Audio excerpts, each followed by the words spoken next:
Brain stem की बात करी थी, कौन कौन मिलके ब्रेन स्टेम बनाते हैं? ठीक है, तो यहां पे मैं एक उसका सिंपल पिक्टोरियल रिप्रेजेंटेशन कर रहा हूं बस, किसका? ब्रेन स्टेम का, जिसमें कौन कौन इन्वॉल्व मिलेंगे? एक तो कौन है? मिड ब्रेन, एक कौन है? पोन्स, एक कौन है? मेडुला। तो ये वाला जो हिस्सा हो गया, रीजन हो गया, ये क्या हो गया? ये वाला कौन सा हो गया? पोन्स। ये वाला कौन सा हो गया? मेडुला। तो जो रेस्पिरेटरी सेंटर हमें ढूंढना है, उसके जो पार्ट हैं, क्या ब्रेन स्टेम में ही थे? क्या तीनों रीजन में थे या ब्रेन स्टेम के दो रीजन?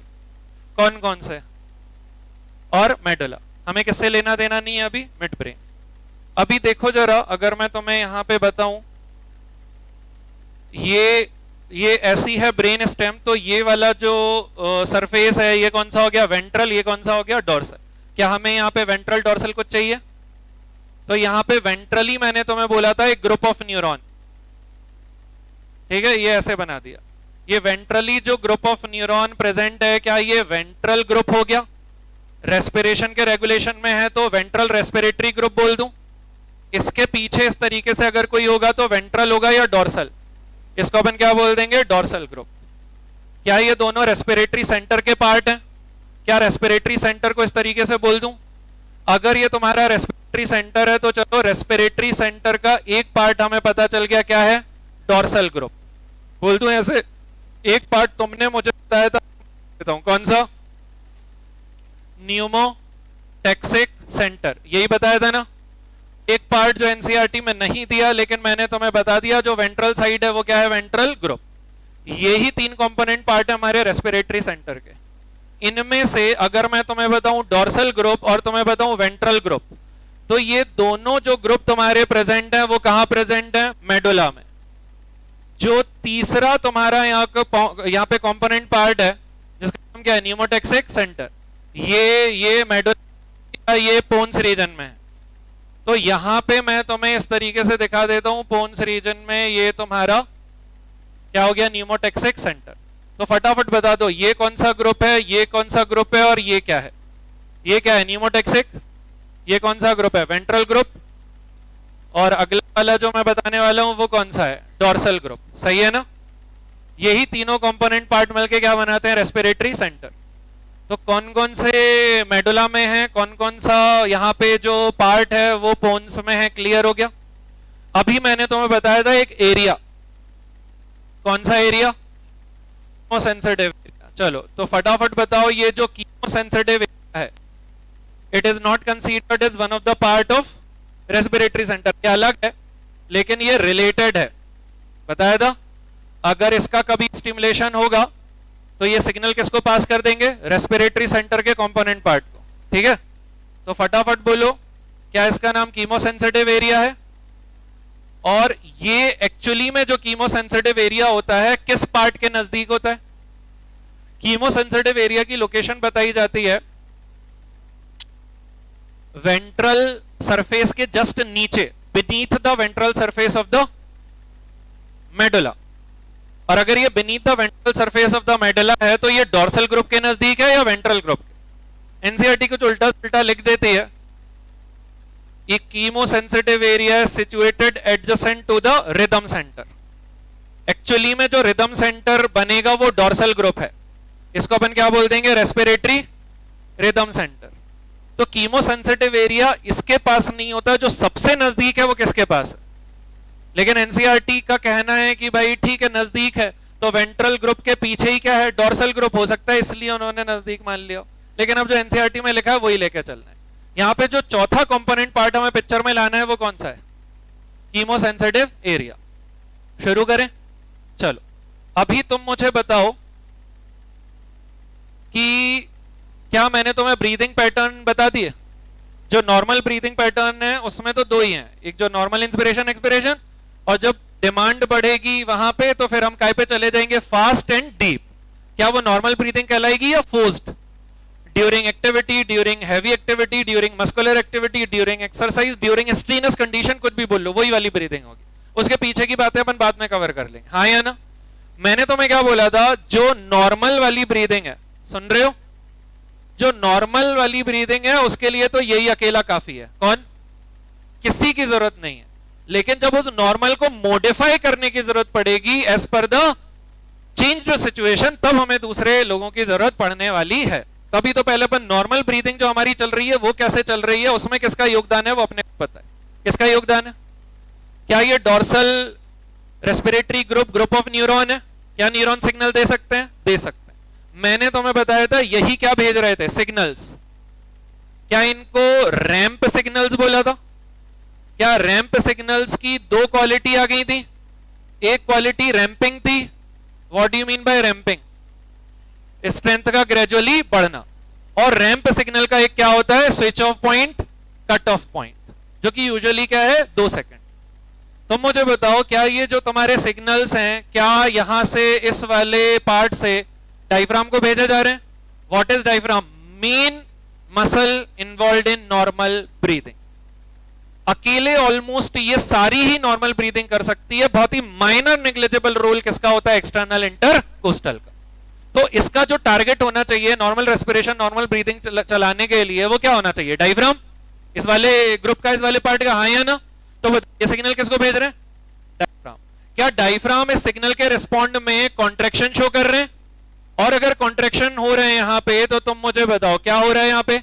इंस्पिरेशन। ये तो मुझे समझाने की जरूरत नहीं है कि डायफ्राम कॉन्ट्रैक्ट होगा। क्या यहां पे वॉल्यूम इंक्रीज होगा? Anteroposteriorly. समझ में आया? अब हम बाइपीडल हो गए यार। जब एनिमल कैसे होते थे? क्वाड्रुपेडल। तो सर वाला क्या होता? एंटीरियर। उसके ऑपोजिट वाला क्या हो रहा था? पोस्टीरियर। अभी जब हम खड़े हो गए तो सर की तरफ वाला क्या है? एंटेरो। ये वाला कौन सा है? पोस्टीरो। एनसीईआरटी अभी जो फॉलो कर रही है उसको मैं बता रहा हूं, वहां पे मैं अलग बता दूंगा, हाँ या ना? लेकिन टेक्निकली ये होना चाहिए सुपीरियो इंफीरियर। क्या होना चाहिए? लेकिन in the context of animal kingdom इसको एंटेरो पोस्टीरियर बोल सकते हैं। चलो फटाफट आगे बढ़ो। क्या यहाँ पे डायफ्राम के कॉन्ट्रैक्शन से इंस्पिरेशन हुआ? इंस्पिरेशन का ड्यूरेशन कितना है? इंस्पिरेशन का ड्यूरेशन कितना है? क्योंकि जो रैंप सिग्नल्स आ रहे हैं वो कितने ड्यूरेशन के लिए आ रहे हैं? श्योर हो? बताओ, क्या एक पॉइंट पे ये सिग्नल्स को स्टॉप कर देंगे? ये तो यहां से सिग्नल भेजे जा रहे थे, रैंप सिग्नल 2 सेकंड तक भेजेंगे, उसके बाद स्टॉप कर देंगे। अगर स्टॉप कर देंगे तो तुम मुझे बताओ, क्या यहां पे डायफ्राम में कॉन्ट्रैक्शन होंगे या डायफ्राम में रिलैक्सेशन? और अगर डायफ्राम में क्या हुआ तो क्या होने वाला है? यहां पे किसी भी मसल के कॉन्ट्रैक्शन की जरूरत नहीं है, मतलब ये प्रोसेस कैसी होगी? पैसिव। क्या ये नॉर्मली 3 सेकंड तक जाएगा? क्या कहते हो? अगर सिग्नल भेजने से इंस्पिरेशन हो रही है और रोकने से एक्सपिरेशन हो रही है तो हमें किसी और की जरूरत है नहीं। अकेला कौन सा ग्रुप, कौन सा पार्ट यहां पे पूरी नॉर्मल ब्रीदिंग को चला जाएगा, नॉर्मल रेस्पिरेशन को चला जाएगा? वो कौन सा है? Dorsal group. Is that clear? ठीक। अब मैंने तुम्हें बोला कि भाई ये जो नॉर्मल ब्रीदिंग है, ये यही नॉर्मल ब्रीदिंग, तो ये चला जाएगा। लेकिन कभी तो क्या करते हैं? मॉडिफाई। जो मॉडिफिकेशन नॉर्मल मॉडिफिकेशन है, क्या उसमें फास्ट एंड डीप है? हाँ या ना? अगर तुम्हें ब्रीदिंग को फास्ट करना है मतलब रेट ऑफ ब्रीदिंग बढ़ाना है, और डेप्थ ऑफ ब्रीदिंग बढ़ाना है मतलब कैसी करनी है? डीप। मतलब ये सिचुएशन कौन सी है? नॉर्मल सिचुएशन है या डिमांड बढ़ी हुई है? आप एक्टिविटी कर रहे हो, वहां पे डिमांड बढ़ी हुई है, तो आपको ये फास्ट और डीप वाला जो ब्रीदिंग पैटर्न है वो अपनाना है। क्या बोला था मैंने? फास्ट के लिए कौन आएगा? Pneumotaxic centre. लेके आ जाते हैं न्यूमोटेक्सिक सेंटर को रोल में। क्या ये न्यूमोटेक्सिक सेंटर है? मैंने बोला था एक बेसल सिग्नल ये लगातार भेजता है किसको? बेसल सिग्नल ये लगातार भेजता है किसको? डोर्सल ग्रुप को। उस बेसल सिग्नल के इन्फ्लुएंस में वो जो डोर्सल ग्रुप है वो रैंप सिग्नल कितने सेकंड के लिए भेज रहे हैं? 2 सेकंड के लिए। कितने सेकंड के लिए? 2 सेकंड के लिए। किसको भेज रहे हैं? डायफ्राम। लेकिन अगर कभी यहां पे न्यूमोटेक्सिक सेंटर के सिग्नल की स्ट्रेंथ बढ़ी, हाँ या ना? स्ट्रेंथ बढ़ी मतलब वो पहले जैसे हैं, बेसल वाले हैं, या स्ट्रांग हो गए, तो वो किसको टारगेट करेंगे? कट ऑफ पॉइंट को बढ़ा देंगे या गिरा देंगे? कट ऑफ पॉइंट को ये नीचे ले आएंगे। सही है? कट ऑफ पॉइंट कहां आएगा? नीचे। तो जो 2 सेकंड का कट ऑफ पॉइंट था वो 1 सेकंड का हो जाएगा। मेरी बात समझ में आई या नहीं आई? अरे हाँ या ना? अगर कट ऑफ पॉइंट 1 सेकंड का हो गया तो जब 2 सेकंड का इंस्पिरेशन चल रहा था उसमें जितनी एयर आ रही थी 1 सेकंड में भी उतनी एयर आएगी? आधी आएगी? आधी आएगी। लेकिन ब्रीदिंग कैसी हो गई? फास्ट, क्योंकि अब 1 सेकंड में इंस्पिरेशन, मतलब ब्रीदिंग रेट कैसा हो जाएगा? डबल। तो बताओ न्यूमोटैक्सिक सेंटर कैसे यहां पे रेट ऑफ ब्रीदिंग को बढ़ाता है? कट ऑफ पॉइंट को पीछे करके, अगर उसके सिग्नल को क्या कर दिया जाए? स्ट्रॉन्ग। एक वो जो सेंटर है अपनियोस्टिक सेंटर, उसके बारे में पता किसी को नहीं चला, वो पढ़ाना ही नहीं चाहिए, क्योंकि ऐसा माना जाता है कि वो ये काम करता होगा, लेकिन हमें कहीं पे भी टच करने की जरूरत है नहीं। कभी पढ़ेगा तो अपन देख लेंगे, पहले इतना कर लो। तो बताओ क्या नॉर्मल ब्रीदिंग के लिए ये अकेला काफी है? ये कैसे नॉर्मल ब्रीदिंग चला रहा है वो देख लिया, तो मॉडिफाई करने के लिए कैसे मॉडिफाई कर सकते हैं? फास्ट करने के लिए कौन आ गया? Pneumotaxic centre. अब जब तुम्हें फास्ट के साथ डीप करनी है, क्योंकि फास्ट करने से डिमांड नहीं बढ़ेगी, are you all getting my point? तुम्हें डीप भी करना है तो यहां पे तुम देखोगे वेंट्रल ग्रुप के कुछ न्यूरॉन्स होंगे जो यहां पे इंस्पिरेटरी मसल को सिग्नल देंगे। किसको देंगे? और यहां के कुछ न्यूरॉन सिग्नल यहां पे देंगे एक्सपिरेटरी मसल। और अगर डीप ब्रीदिंग की बात चल रही है तो तुम्हारी डायफ्राम के साथ एक्सटर्नल इंटरकोस्टल के साथ इंटरनल इंटरकोस्टल भी आ गई, मसल ऑफ नेक भी आ गई, शोल्डर भी आ गई, एब्डोमेन भी आ गई। इन सबको सिग्नल भेजे जाएंगे कि भाई तुम्हें इन्वॉल्व होना है। अब जो पहले नॉर्मल ब्रीदिंग में वॉल्यूम प्रेशर चेंज हो रहा था उससे थोड़ा ज्यादा करना है, ताकि ज्यादा एयर अंदर आए। क्या मेरी बात समझ में आई या नहीं आई? क्या मैं ये बोल सकता हूं under normal breathing ventral group remains inactive? True और फॉल्स?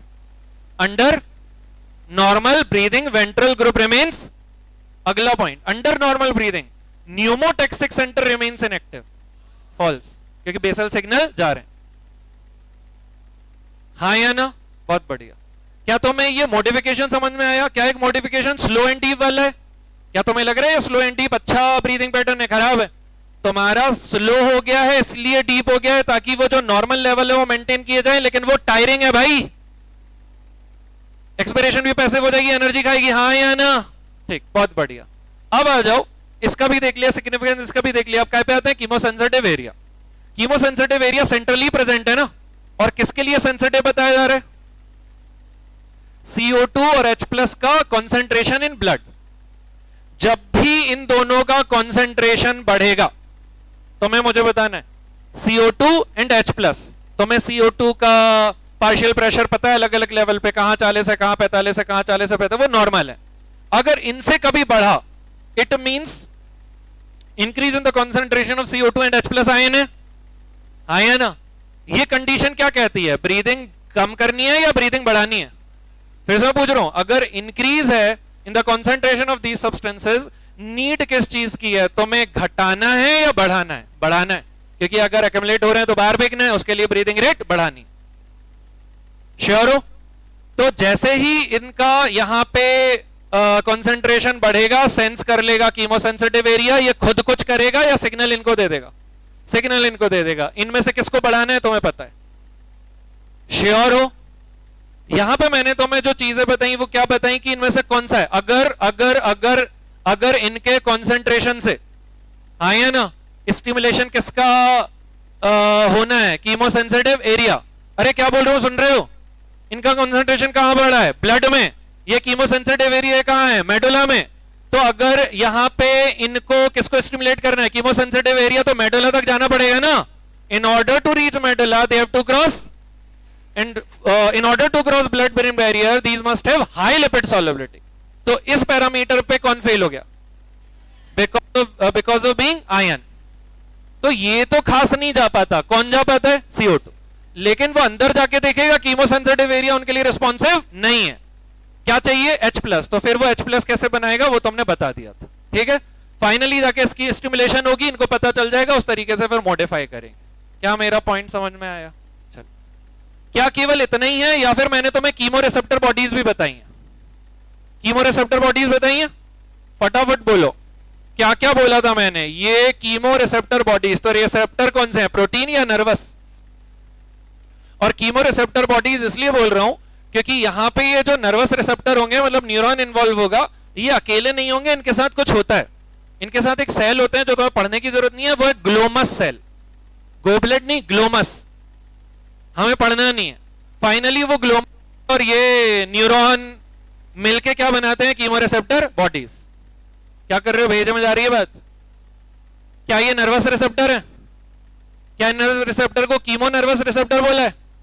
मतलब ये सेंसिटिव है ना, किसके लिए? केमिकल्स के लिए, हाँ या ना? अब ध्यान से सुनना, अगर मैं ये कीमो रिसेप्टर बॉडीज की बात करूं तो ये कीमो रिसेप्टर बॉडीज तुम्हें कहां कहां मिलेंगी, उसके लिए मैं एक नाम लिख रहा हूं, मैं देखता हूं तुम्हें पता है कि नहीं है। आर्क ऑफ एओर्टा, सुना है क्या? मतलब हार्ट के कौन से हाफ की बात हो रही है, राइट या लेफ्ट? अगर इसकी बात हो रही है तो हार्ट के कौन से हाफ की बात हो रही है, राइट या लेफ्ट? राइट से जब निकलता है लोअर चैम्बर से तो वो पल्मोनरी ट्रंक में जाता है, वहां से फिर लेफ्ट और राइट पल्मोनरी आर्टरी कहां ले जाएगी, लंग्स में फॉर ऑक्सीजनेशन। अरे क्या कर रहे हो यार, पीछे का चाहिए नॉलेज, तो बताओ राइट हाफ पे हैं तो यहां पे ये इसकी बात करेंगे तो कौन सा हाफ चाहिए, लेफ्ट हाफ। राइट हाफ से क्या निकलता है नीचे वाले चैम्बर से, पल्मोनरी ट्रंक, जिसकी दो ब्रांचेस लेफ्ट और राइट पल्मोनरी आर्टरी। अबे गिरी जाएगा क्या, थोड़ी देर और बस। वो कहां जाती हैं, लंग्स। इस पल्मोनरी सर्कुलेशन में जो ब्लड गया है वो ऑक्सीजन लेने गया है ना, ऑक्सीजनेशन के लिए। इस क्लास के पहले जब एक्सचेंज ऑफ गैसेस आती है तो उसमें ये समझ में आ जाता है, अभी तुम्हें समझ में आया। वहां से तो ऑक्सीजनेट करके लाएंगे, फिर लेफ्ट हाफ से पूरी बॉडी को भेजने के लिए, वो ऑक्सीजन भेजने के लिए ब्लड निकाला जाएगा, वो पल्मोनरी ट्रंक से निकलेगा या एओर्टा। अब लेफ्ट हाफ से जब एओर्टा निकलती है तो ध्यान से देखना कैसे निकलती है, पहले कहां जाएगी, ऊपर, लेफ्ट हाफ से लोअर चैम्बर से, है ना, वो तो अपन को हार्ट का डायग्राम पढ़ने समझ में आएगा। जब एओर्टा निकलेगी, क्या बोल रहा हूं मैं, समझ में आ रहा है? राइट हाफ से क्या निकल रही है, पल्मोनरी ट्रंक। लेफ्ट हाफ से नीचे वाले चैम्बर से क्या निकलेगी, एओर्टा। जब एओर्टा निकलेगी तो थोड़ी सी कहां आएगी, ऊपर, फिर हो जाएगी बेंड, फिर कहां जाएगी, नीचे। समझ में आया? तो फटाफट बता दो, असेंडिंग एओर्टा, डिसेंडिंग एओर्टा और आर्क ऑफ एओर्टा इसमें ही है। ऊपर वाला पोर्शन बेंड होने वाला, आर्क डिसेंडिंग। बस तुम्हें इतना पता है काफी है, और अगर जानना है तो देखो, ये ऊपर आने वाला असेंडिंग, जब बेंड करता है तो सीधा ऐसा नहीं चलता, सीधा लेफ्ट साइड नहीं चलता, कहां चलता है, पीछे साइड। समझ में आया? और अगर हम लेफ्ट वाले हाफ से निकल रहे हैं तो ये एओर्टा राइट साइड में मिलेगी बॉडी में या लेफ्ट साइड में, लेफ्ट साइड में। क्या कर रहे हो यार, ये पूरी लेफ्ट साइड में होगी।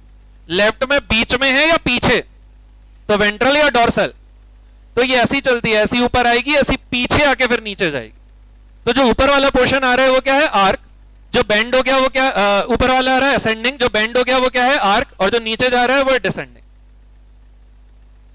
क्या ये सिस्टमिक सर्कुलेशन वाला ये ऑक्सीजनेशन के लिए जा रहे हैं या बांटने जा रहे हैं, बांटने जा रहे हैं। सिस्टमिक सर्कुलेशन वाला ब्लड है, एक जगह जाना है या कई जगह, तो यहीं से ब्रांचेस निकलेंगी ना। शॉर्ट फॉर्म में सुनना, जो आर्क ऑफ एओर्टा होता है, कौन सा आर्क ऑफ, वो ऊपर ले जाता है हेड साइड। कहां ले जाएगा, जो तुम्हारा डिसेंडिंग है कौन सा है, वो थोरेसिक रीजन में और एब्डोमिनल रीजन में और पैरों में। अबे हाँ है ना, तो सब तो कवर हो गया, lower limbs, abdominal region, thoracic region, head. अब क्या बच गया, हार्ट। हार्ट सबको दे रहा है ऑक्सीजनेटेड ब्लड, तो इसकी वॉल को भी तो चाहिए, तो वो जो कोरोनरी सप्लाई है कहां से निकलेगा, असेंडिंग। तो फटाफट बताना, असेंडिंग की जो ब्रांचेस है वो कहां जाएंगी, हार्ट। आर्क की ब्रांचेस कहां जाएंगी, हेड, और बाकी की ब्रांचेस थोरेसिक, एब्डोमिनल और लोअर लिम्स।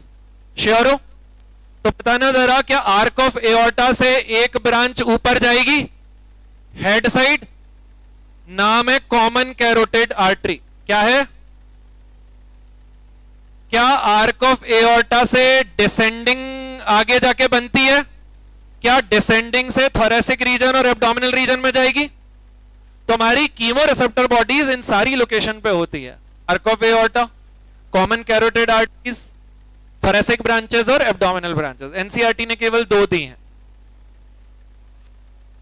एनसीईआरटी ने केवल कितनी दी है, 2। कौन कौन सी, आर्क ऑफ एओर्टा और कैरोटिड वाली जो ब्रांच होती और भी है, तुम्हें 2 याद रखनी है। क्या मैं आगे बढ़ूं, क्या ये कुछ केमिकल्स के लिए सेंसिटिव है, तो कौन से केमिकल के लिए सेंसिटिव है, O2, CO2 और H+। अगर ये रेगुलेशन ऑफ रेस्पिरेशन में लगे हुए हैं तो ये बाकी केमिकल्स के लिए सेंसिटिव होके क्या करेंगे, इनको किससे लेना देना है, O2 और, the goal of respiration is to oxygen पहुंचाओ सेल्स तक और उनमें बन रही CO2 पहुंचाओ बॉडी के बाहर. This is the ultimate goal of respiration.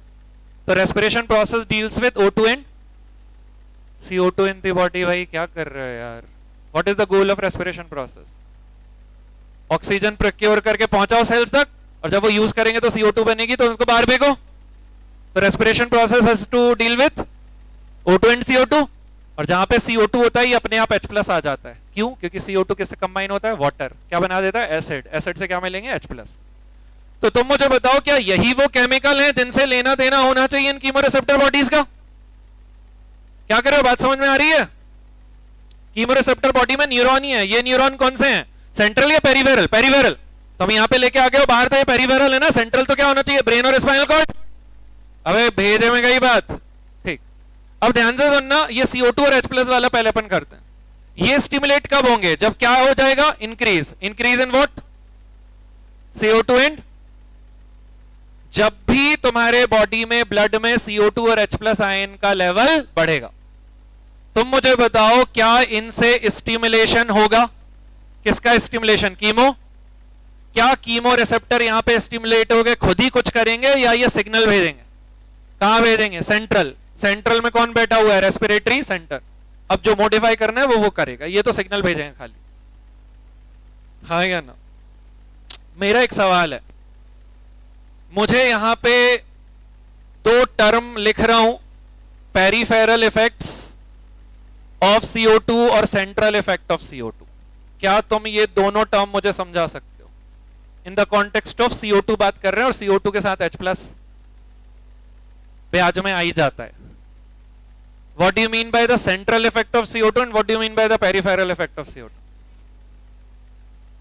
This is central, direct central effect of CO2 यार. ब्लड ब्रेन बैरियर क्रॉस करके कीमोसेंसिटिव एरिया को H+ आयन जनरेट करके स्टिमुलेट करना. हाँ या ना?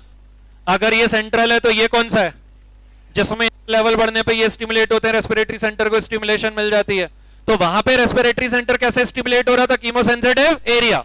यहां पे कैसे स्टिमुलेट हो रहा है? Chemoreceptor bodies. श्योर हो? पक्का? चलो अपन इन दोनों की बात कर लेते हैं. अगर मैं पेरिफेरल बताऊं, 7 times less powerful and 5 times more rapid. क्या बोला मैंने? समझ में आया? क्या बोला? समझ में आया? अगर पेरिफेरल इफेक्ट ऑफ CO2 को सेंट्रल इफेक्ट ऑफ CO2 से कंपैरिजन करोगे तो in the context of power कौन पावरफुल है? सेंट्रल. लेकिन कौन से रैपिड हैं? कौन से रैपिड हैं? पेरिफेरल. समझ में आया या नहीं आया? तो रैपिडिटी ऑफ रिस्पॉन्स किसके पास है? पेरिफेरल. तुमने वो तो पढ़ा है ना, कोई भी ह्यूमन बीइंग अपनी खुद की सांस रोक के नहीं मर सकता, क्योंकि जैसे ही उसने ब्रीदिंग रोकी, खट से किसका लेवल चेंज होगा? CO2 और H+. क्या इसके दो इफेक्ट हैं? सेंट्रल और पहले कौन सा आएगा? पेरिफेरल. जैसे ही पेरिफेरल ने किसका स्टिमुलेट किया? कीमोरिसेप्टर से कौन स्टिमुलेट हुआ? Respiratory centre. Urge to breathe आ जाएगी, तुम्हारी सांस फिर तुम्हें लेनी ही पड़ेगी.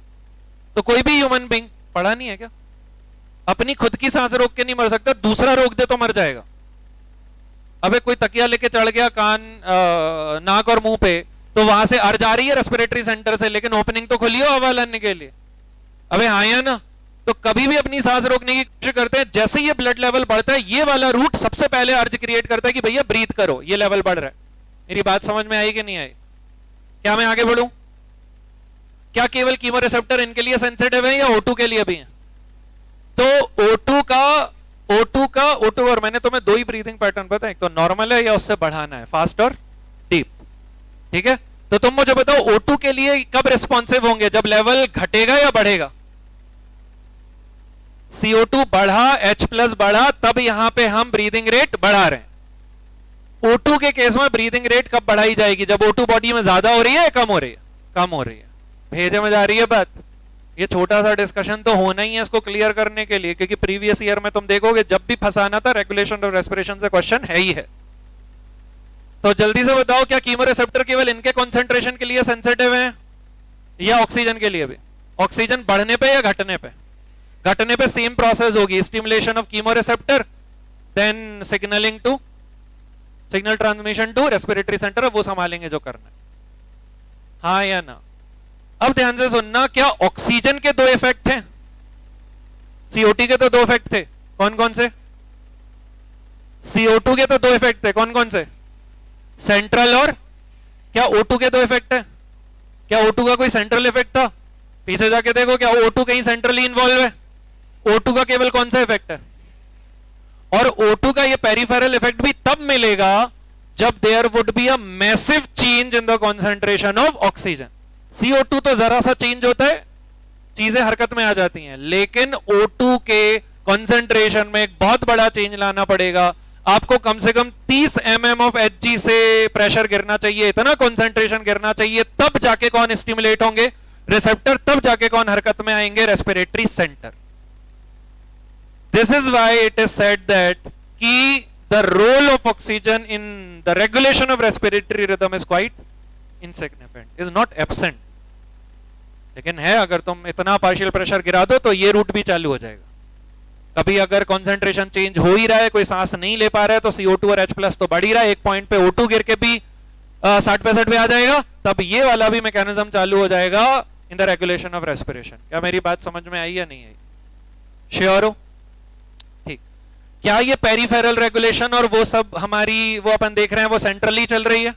अब एक काम करो, अपन आ जाते हैं यहां पे और ये जरा अपन देखते हैं क्या कह रही है NCERT. Human beings have a significant ability to maintain normal breathing and moderate, modify करना the respiratory rhythm to suit the demands of the body tissues. False और true?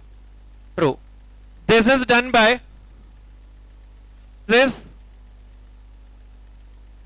Bye the neural system, both central and central में क्या है? Respiratory centre along with chemosensitive area. Peripheral में क्या है? Chemoreceptors. Sure? आ जाओ। Respiratory rhythm centre, dorsal group की बात चल रही है। A specialized center present in the medulla region, क्या डोर्सल ग्रुप मेडुला रीजन में है? Of the brain called respiratory rhythm center is primarily responsible for this regulation। इसका मतलब वो जो नॉर्मल ब्रीदिंग है, जो प्राइमरी है, उसमें ये इन्वॉल्व है। ट्रू है? अब फटाफट बताना, न्यूमोटेक्सिक सेंटर पे आते हैं। Another centre present in the pons region, सही है, of the brain called pneumotaxic center can moderate the function of respiratory rhythm center। क्या इसके सेंटर के फंक्शन के साथ छेड़छाड़ कर सकता है? मॉडरेट कर सकता है। लेकिन मॉडरेशन में क्या करेगा, मॉडिफिकेशन में क्या करेगा वो देखो। Neural signal from this centre, आ रहे थे neural signal, can reduce the duration of cut off point 2 second से कितना कर दिया? 1 सेकंड। तो ड्यूरेशन ऑफ इंस्पिरेशन घट गई, रेट ऑफ ब्रीदिंग तो can reduce the duration of inspiration and thereby alter the respiratory rate. ऐसे ही अपन ने क्या देखा था कि ये तो स्विच ऑफ पॉइंट के साथ छेड़छाड़ कर रहा है। जब वेंट्रल ग्रुप को डीप ब्रीदिंग करनी है तो ये कट ऑफ पॉइंट को टारगेट कर रहे हैं या रैंपिंग को? रैंपिंग तेज कर रहे हैं, जिससे उतने ही समय में ज्यादा इंटेंसिटी का कॉन्ट्रैक्शन हो। हाँ या ना? चलो, तो ये वाला पॉइंट भी तो हमें क्लियर हो गया। अब आ जाओ chemosensitive area. A chemosensitive area is situated adjacent to the rhythm center, ठीक है, which is highly sensitive। वो इस हिसाब से बोल रहे हैं, ये भी मेडुला वो भी मेडुला, हाँ या ना? is sensitive to CO2 and hydrogen ion, सही है। Increase in these substances can activate the center, which in turn can signal the rhythm center to make necessary adjustment in the respiratory process by which these substances can be eliminated। chemosensitive area खुद थोड़ी कुछ करेगा, signal इन्हीं को दे रहे हैं ना। क्या ये वाला पॉइंट भी क्लियर है? अरे भाई हाँ या ना बोलो। आगे आ जाओ। ये peripheral receptor, receptor associated with aortic arch and carotid artery, इन्होंने बस 2 ही जगह ली हैं।